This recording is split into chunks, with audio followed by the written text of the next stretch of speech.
heal the world, make it a better place for you and for me and the entire human race. There are people dying. If you care enough for the living, make a better place for you and for me. Okay, guys, I got an email from one of the people growing the Texas Star Hibiscus that have several seedlings up with 2 sets of leaves.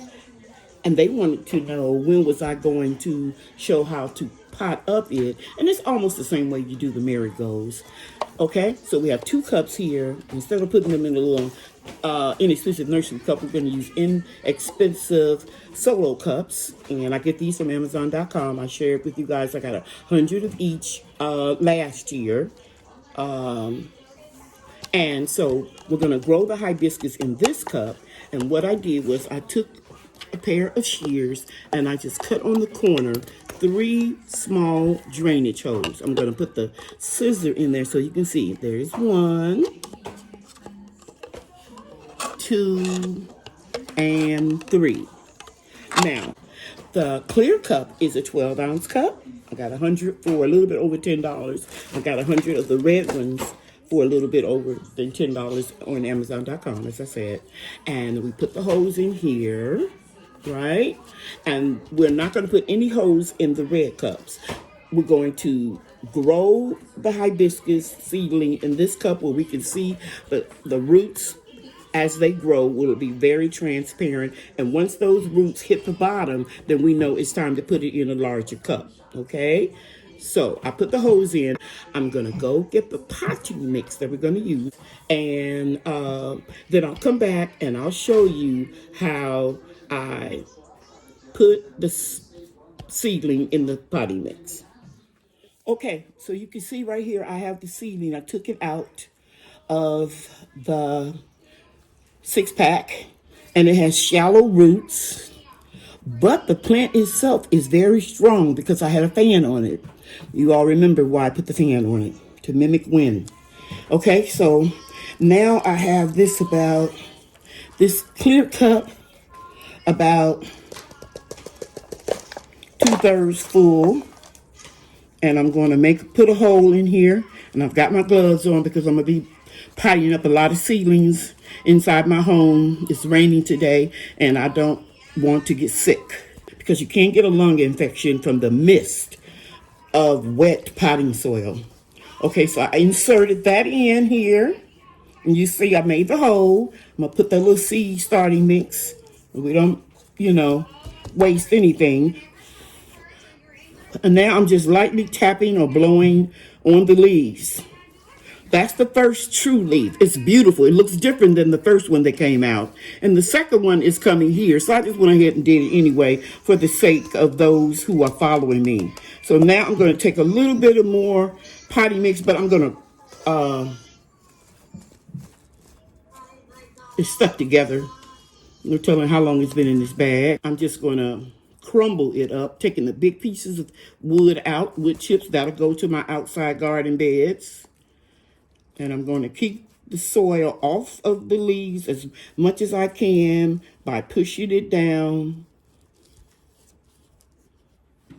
And there you go. Now, the first time you water completely, here's a clean cup. There's nothing in it, no drainage hose. I'm going to insert it.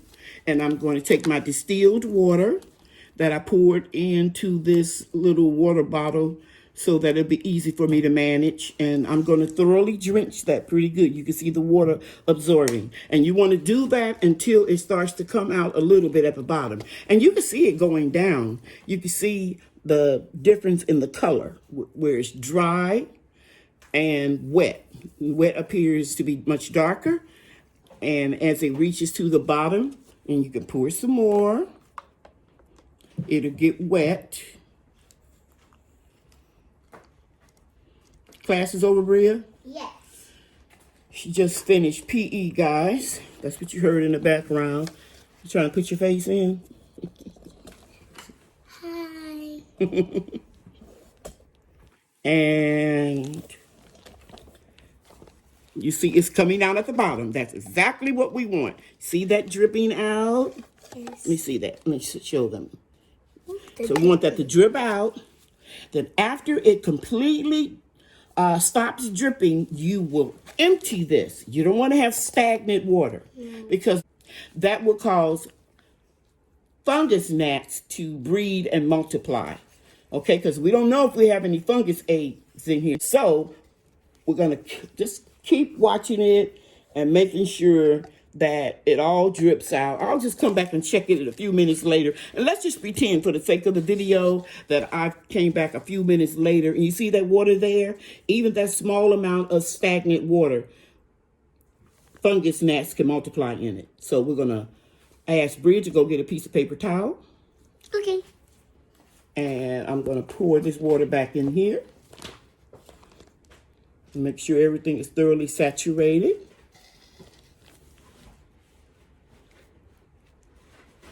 I got a piece of paper towel. Thank you, ma'am. Away from the camera. Okay. And then we're just going to wipe this up. Just a little piece of fungus. And we're going to dry this out.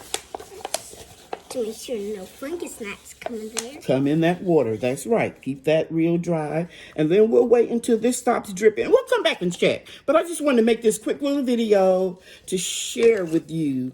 And that's it, guys. And all you have to do is put a piece of tape right here or use a permanent marker, either here or here. I prefer to do it on the solo cup, the clear one. And you just put the date and the name of the seedling if you're not familiar with what it looks like. And I want to encourage you guys, please, please, please, start as many plants as you can by seeds. Some of you are blessed to be able to work from home, and this is a wonderful time. You can take this opportunity to keep an eye on your seeds, okay? So it's really easy. And keep all of your little wood chips, because those wood chips, you will put them into your containers or out in your garden beds. Okay? All right. Thank you for watching. Bye now. Thank you for watching, everybody. Bye now.